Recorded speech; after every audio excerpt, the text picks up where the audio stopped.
Herkese merhabalar, ben Huri. Huri Metek Mutfak'ta mutfağıma hoş geldiniz. Akşam yemeğine tek başına yeter, doyurucu harika bir çorba tarifi hazırlıyorum. Yapımı gerçekten çok kolay. Tarifimize hemen başlayalım. 1 adet kuru soğanı iri olacak şekilde tencereye doğrayalım.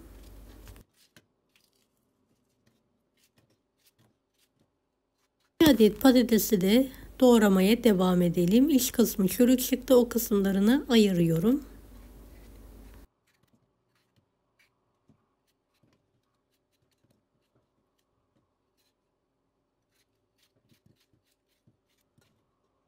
Bir adet kırmızı biberi de doğrayalım. 1 adet büyük boy domates. 2 diş sarımsak. 1 adet havuç.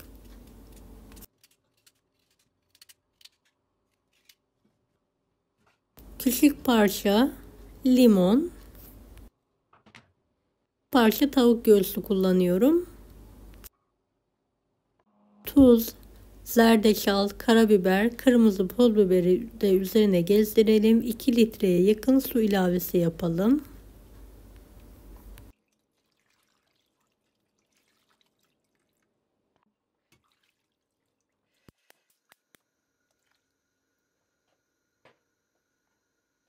Kapağını kapatalım. Ocağın üzerinde sebzeler yumuşayana kadar pişirmeye bırakalım.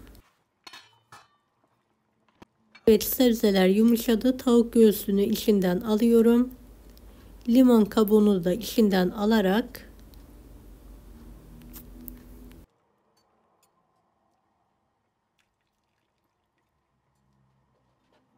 kalan malzemeyi pürüzsüz olana kadar çekelim.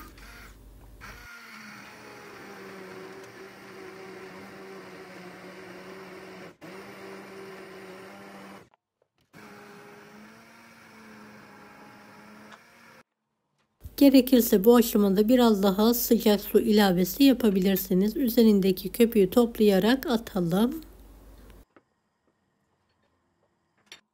1 çay bardağı tel şehriye ekliyorum. Şehriyeler pişene kadar çorbamızı kısık ateşte pişirmeye devam edelim.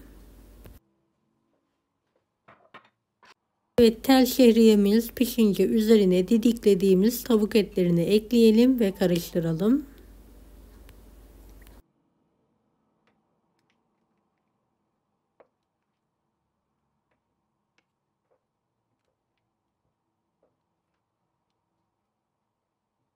Bir miktar daha pişirelim. Köpüğü dağılana kadar.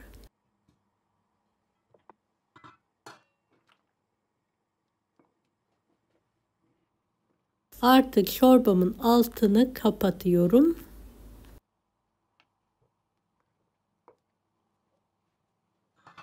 Yarım demet maydanozu ince olacak şekilde üzerine doğrayalım.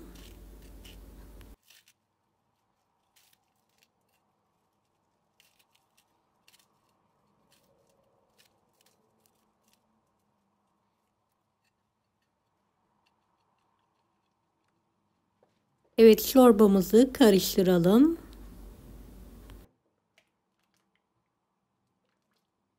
Bol taneli tavuklu şehriye çorbamız yemeğe hazır.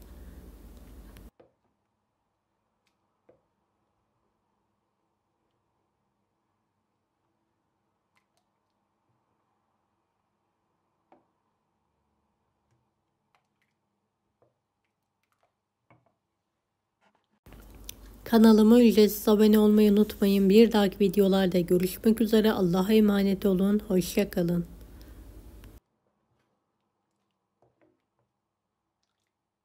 Daha farklı tarifler için bunları da izlemeyi unutmayınız.